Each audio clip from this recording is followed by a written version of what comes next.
Nous poursuivons cette édition avec notre série spéciale sur le Xinjiang. La Chine pense que la prospérité et la stabilité sont essentielles pour faire face aux troubles dans le nord-ouest de la région autonome ouïghour du Xinjiang. Le Xinjiang compte différentes minorités ethniques.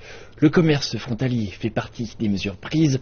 Et au cours des 8 premiers mois de cette année, le volume commercial à la frontière du Xinjiang a atteint 40 milliards de yuans, soit 6 milliards de dollars. Le Kazakhstan est leur principal partenaire commercial. Dans le cadre de l'initiative économique Une ceinture et une route, la Chine renforce la coopération avec ses voisins tout en construisant les voies de transport en Asie centrale. Il s'agit d'un chapitre peu connu de l'histoire de la frontière de la Chine. Ali Abdourahman est un officiel à la retraite de 60 ans qui travaillait auparavant au port de débarquement de Bakhtou. Pendant des décennies, il a documenté le passé de la ville. En 1962, 60 000 Ouïghours et Kazakhs se sont réfugiés dans l'ancienne République soviétique du Kazakhstan. Le pénible souvenir de cet incident, Ita, demeure gravé dans les mémoires. Je me rappelle que ma mère a pleuré pendant 3 jours et 3 nuits quand elle est arrivée dans la ville de Tachon plusieurs semaines après l'incident. Plus de 50 membres de la famille de ma mère, dont ma grand-mère, sœur, oncle et tante, ont fui à l'étranger par le port de Bakhtou. À l'époque, c'était une ville fantôme, et de telles séparations familiales étaient chose commune à Tachon.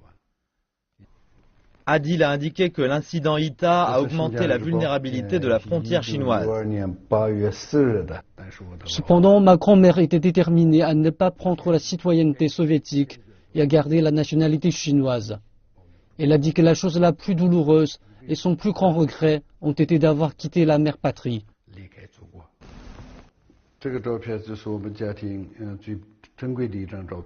Adil garde une photo de famille prise avant l'exode, il avait alors 5 ans. Après la traversée, la Chine a fermé la frontière et renforcé la sécurité. Beaucoup de personnes dans la famille d'Adil ne se sont pas revues depuis 25 ans. Par ailleurs, il n'a jamais revu sa grand-mère qui est décédée en 1987. La vie dans le Xinjiang s'était vraiment améliorée. Si vous demandez aux habitants, notamment les jeunes, de fuir vers d'autres pays, ils ne le feront pas. Le Xinjiang a réouvert le port de Bakhtou en 1995. Aujourd'hui, le port est devenu une fenêtre pour l'ouverture de la Chine. De plus, les procédures de visa y ont été simplifiées pour encourager le commerce frontalier. Le fils d'Adil, Almas Adil, fait souvent des allers-retours. Il a été diplômé au Kazakhstan et est rentré en Chine en 2012. Ses compétences linguistiques lui facilitent les choses en tant que traducteur et dans le monde des affaires. Bakhtou est l'un des 15 ports de débarquement du Xinjiang. La Chine reconnaît l'importance de la coopération avec ses voisins pour maintenir la stabilité interne. L'initiative Une ceinture et une route a été élaborée pour construire un couloir vers les pays voisins de l'Asie centrale.